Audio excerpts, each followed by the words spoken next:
What is going on, dolls and gents? Back at it with another video. So today I want to discuss several different topics, one of them being my next car mod. So I have ordered and I will receive in the next few days a small car mod that I will be installing myself. It's probably not what you expect. It's very small, it's more detail oriented.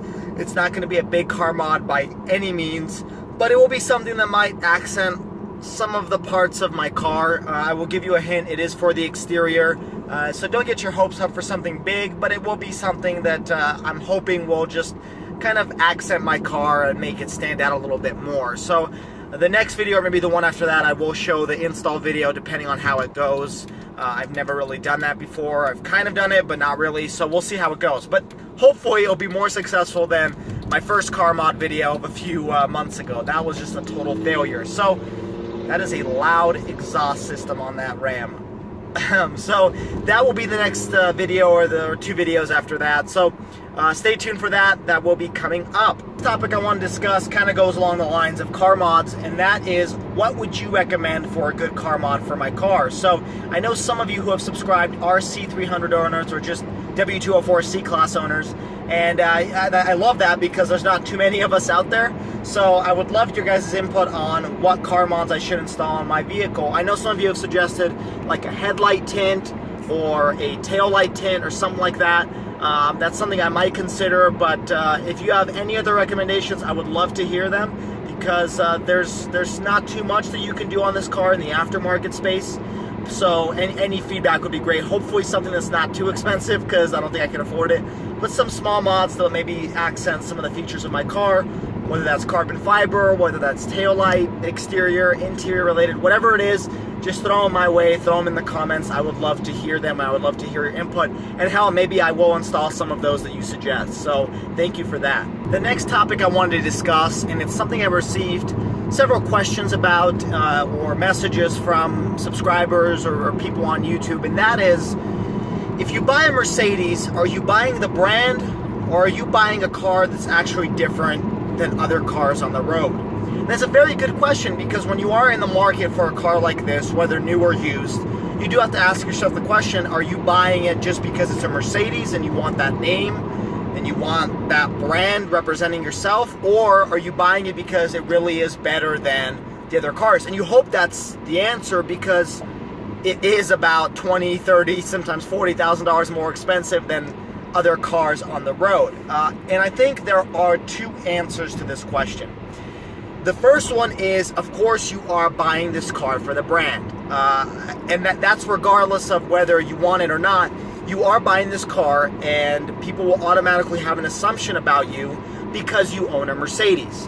Whether that is somebody asking you a question, oh, what car do you drive? And you tell them it's a Mercedes. They already have a certain idea about who you are. Maybe that you are a little bit more successful. Maybe that, I don't know, maybe none of the negative stereotypes, hopefully none of the negatives, that you are pretentious or anything like that, but maybe that you are a little bit more successful, a little bit more well-off than somebody who, say, drives a Honda. Not necessarily that might not be true at all. A lot of people who are successful drive Hondas because they're rational, but that's something that people will just get automatically in their head. So you are, to a certain extent, when purchasing this vehicle, buying yourself into that brand, buying yourself into being a little bit more, I guess, prestigious in a certain way. I don't know if that's the correct word for it, but that is definitely part of buying this car.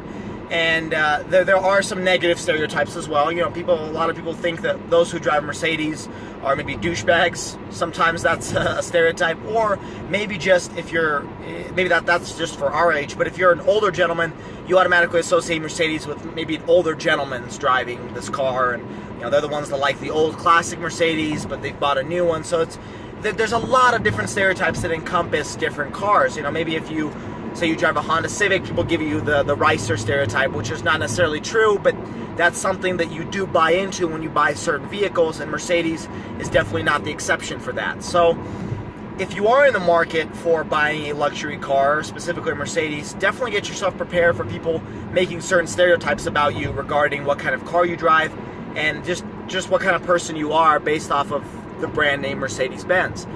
That might be a good thing. They might think that you're maybe a little bit smarter or more successful. Again, not necessarily true, but those are just stereotypes that sometimes people come up with when they hear what kind of car you drive. However, the caveat to that, I think it is actually important to have a certain level of responsibility when you do drive a car like this. So for me personally, when I started leasing this car, I was pretty young. I was 17, 18 years old, and for me, when I started driving this car and owning it, I felt like I needed to live up to a certain type of responsibility and attitude that I didn't before in my previous Honda. So it did change me. Not that I felt like I needed to change because I drive this car, but I felt like it did make me mature a little bit more. I started dressing a little better.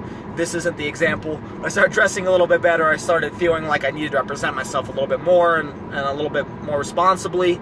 And just, I felt like I needed to change some of my attitude and the way I acted to a certain extent, and in a positive way.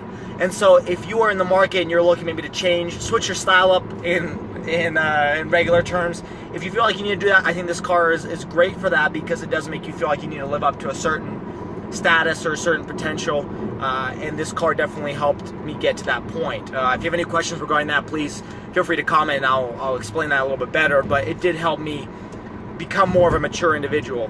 Now, for the second answer, I would also say it is different than other cars on the road. Now, there's a lot of categories to this answer. The first is refinement. So this car is definitely very refined on the interior. Although right now it sounds like there's a lot of road noise, maybe. I don't know what the microphone sounds like.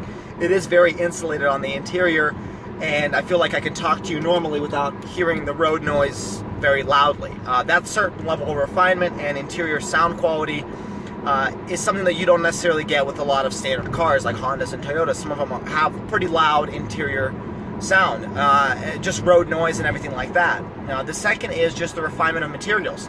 Yes, you do have some hard plastics here, but for the most part, the materials are very well made. To be honest, stepping into my car, you don't think that I've gone through 65, 70,000 miles in this car, just because the quality of material has really lasted and lasted its age. Not to dog on Dodge or Chrysler or Jeep or any type of Ford or Chevy. Sometimes after 30, 40,000 miles, you sit in those cars and you can tell they've gone through wear and tear, because the seat cushions are matted and there's dirt and there's the materials kind of coming apart, the plastics are falling apart, and that's fine, but that's something that you don't really get in a Mercedes. For me personally, I do take really good care of my cars, but like my driver's seat, maybe my passenger seat is a better comparison, because it was my driver's seat was recently replaced. My passenger seat, there's no wrinkles on the side that you get out of the car. There's, every material in this car is really just sound as if it was the first day that I bought it. Even my steering wheel that I touch every single day, although some of the stuff, the leather's kind of faded and everything like that, it stays in really good shape. You wouldn't say I've driven 65,000 miles on this car or 5 years on this automobile, because everything's just stayed in a very good way. I don't know if there's any better way to describe it, but everything has stayed the same way that it was when I bought it 5 years ago. And that is just something that you don't necessarily get in regular cars like Dodge, Honda, Toyota. They've definitely come a long way, but some of them, their quality just doesn't stay over time like it does with these cars. The second part of that question, or the second part of that answer, I should say, is the technology in this car definitely isn't as advanced as some of the new cars. Like this, my car doesn't have navigation or backup camera, which is something that Corollas have these days, but that doesn't mean it's a bad thing. It just does really well at what it has. So I do have an infotainment system, and it works very well. I do have amazing sound system, and like I said, interior quality is above those of other cars. So there are two parts to that. The answer that I was talking about earlier, this car does have a better engine than a lot of cars in this similar price range, which, I know that there's Hondas that come with V6s. Actually, not anymore. In the new ones, they won't. But there are Hondas that come with V6s. A lot of people have said in the comments they've compared Honda with Mercedes. And I think that those cars are on completely separate planets. Not to dog on Honda. They're great cars. I would love to own one as a daily driver. But they are different cars. You can't really put that comparison, no matter of horsepower or acceleration or any of that. They are different cars. I mean, there's definitely cars in this price range that are faster than mine, but that doesn't mean they're in the same comparison. A Ford Mustang is a lot quicker than my car, but you don't really compare a Ford Mustang with a Mercedes C-Class. Same with the Honda compared to a Mercedes C-Class. They don't come in the same world. But again, for the power that you get in this price range, it is a pretty good deal.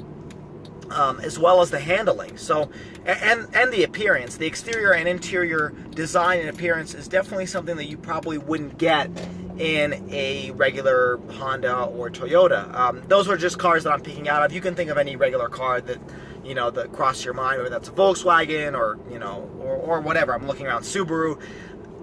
I'm just using this as a comparison of those cars. So at the end of the day, it is a difficult question. Are you buying the brand or are you buying something different? And at the end of the day, I think the real answer should be go out and test drive one of these cars. Whether that's, you know, a Mercedes, a BMW, an Audi, whatever it is for your style, whatever you like, go and test drive that car. And if you leave that test drive and you can't stop thinking about this car or whatever car you test drove, and you like it and it's always on your mind, and I would definitely say it's more than just the brand that you're buying the car itself. If you leave the test drive and forget about the car, and then you see Mercedes driver, like, oh, that's a Mercedes, you know, I kind of want that car, then you maybe are buying it more for the brand, which isn't necessarily a bad thing. There's nothing against that. Some people are buying it for the brand. They want to represent themselves a little bit better, because in my belief, your car really does represent who you are. You are your personal brand. The car represents that you are the Mercedes guy, you are the BMW, you're the Honda guy. You know, there's definitely certain stereotypes built off of that, and that's what I discussed earlier. But that would be the best answer for you. When I first drove this car, I had it as kind of like a loaner car, and I drove it around, and then I gave it away, and I waited several months before I got it, but I couldn't stop thinking about this car. It was something that I loved. I didn't want to not own this car. And so for me, it was more than just the brand, which was definitely part of it, and it did help me mature, but it was also just the car itself, the way it handled, the way it rode, the way it looked, the sound system, everything. Like, everything in this car really just impressed me. The gauges, the appearance, everything really just surprised me and engaged me, and for that reason I really did feel like I wanted to own this vehicle. If you don't feel the same way after driving a car or test driving a car, then don't go for it, and maybe it isn't that you're going for it just because it's different, but maybe because it's a brand. So that would be the best answer that I can give. Hopefully it's a good enough answer, because that is a very difficult question to ask. You can ask that question with any automobile that you buy.